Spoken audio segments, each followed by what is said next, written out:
So I just want to touch base with you a little bit. It's been a while since we posted a video. I had lightning hit my computer, so we haven't, we've just been working on the bus. We haven't posted many videos. In fact, we haven't been filming many videos. It's just one of those things where the weather and the timing and work have all worked out to where I just get in here and do what I can and then get out. So taking the time to do a video was kind of in my way. Plus I didn't have a way to edit it and I kind of lost enthusiasm. But computer's back. No more lightning, hopefully. Camera's back on. And we'll kind of catch you up with a few videos. But today we're going to talk about a situation that we have in putting our sink in.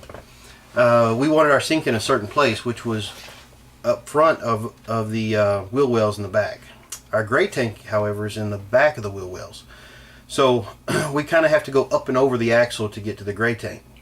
Also, with the way the drains and everything are, I couldn't get the correct slope to go back to the gray tank. So we're going to use a pump. And in order to do that, you have to have a tank. You have to have a pump. We bought a little $80 macerator pump off Amazon. A tank, a couple of switches, real cheap switches, and of course our gray tank in the back. I'm going to show you the wiring and kind of the theory behind it and how we're going to make it work. So if you have any questions, feel free to let me know. I'm going to put a wiring diagram. You should see it here in the corner of the video. And take a look at that diagram. We're also going to put it in the description below so you can print it out or whatever you want to do.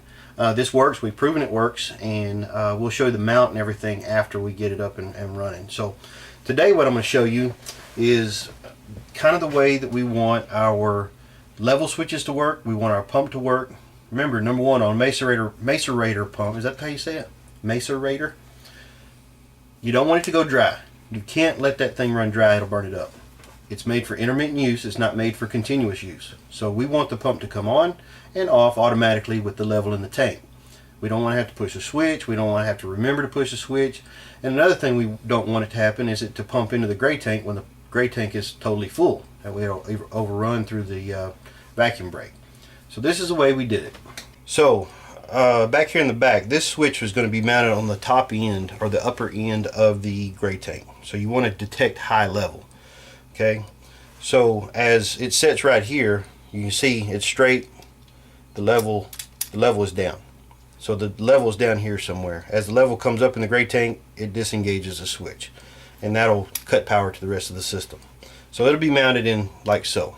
Okay, and then I'm gonna move up to the other side. So this, what I mean by the other side, is the sink holding tank. The sink holding tank has two level switches. A low level switch and a high level switch. So the reason we want to do this is number one, we don't want our pump to run dry. So, and we want our tank to empty out. We don't want it to just sit there and go burp, burp, burp, burp, burp, back and forth. We want it to cycle with a range in between. So as your level comes up in your tank, going up, the low level switch engages. And as the level keeps coming up, it'll keep rising up through the tank and it'll engage the high level switch. Now this light down here is going to signify my pump coming on. So as the level is coming up, it hits the high level switch and it turns the pump on. So immediately the tank starts getting to be pumped down. Once it's pumped down, the high level switch goes down, but you notice the pump stays on, and that's what we want. We wanted to get it on down to the low level switch. And as the water keeps heading down and then the level goes below the low level switch, it turns the pump off. And it sits there and waits until it fills up again or as you use water. So say we have the high level and low level sitting here, and we have a high level in the gray tank. Our gray tank floats, our low level comes up, and our high level comes up, but our pump doesn't come on because we don't have anywhere to pump it to. So that negates the whole match, and it just tells you, hey, you need to go dump your gray tank. Okay?